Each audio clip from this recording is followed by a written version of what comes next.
Mes bien chers frères, venez donc, retournons à Dieu et reconnaissons en lui notre Père, en voyant qu'il nous rend le bien pour le mal, l'amour pour les outrages, et pour les si grandes blessures que nous lui infligeons, une si grande charité.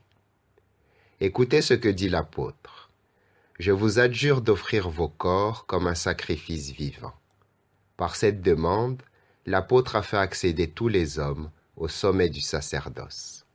En effet, quelle fonction sans précédent que celle du sacerdoce chrétien.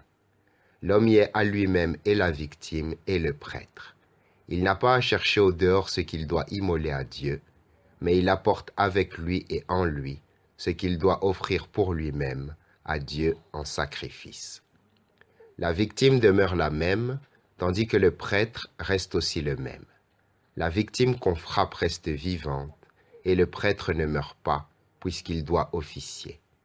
Étonnant sacrifice où le corps est offert sans qu'il y ait de corps, où le sang est offert sans que le sang soit versé.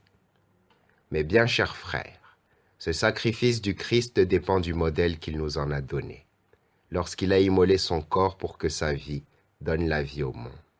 Et vraiment, il a fait de son corps un sacrifice vivant, puisqu'il vit tout en étant immolé. Avec une telle victime, la mort est donnée en rançon. Le sacrifice demeure, le sacrifice est vivant, la mort reçoit son châtiment. C'est pourquoi nous disons que les martyrs naissent en mourant.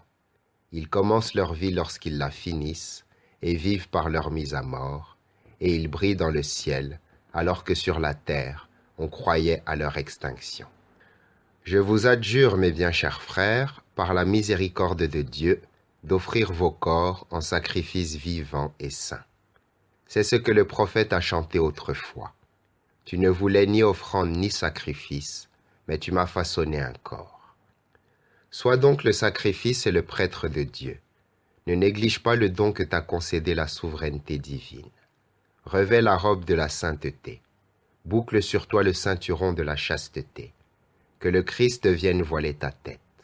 Que la croix imprimée sur ton front te protège toujours. Mets sur ton cœur le mystère de la science divine. Fais brûler sans cesse l'encens de ta prière. Empoigne le glaive de l'esprit. Fais de ton cœur un autel. Et ainsi, présente ton corps à Dieu. Offre-le sans crainte en sacrifice. Amen.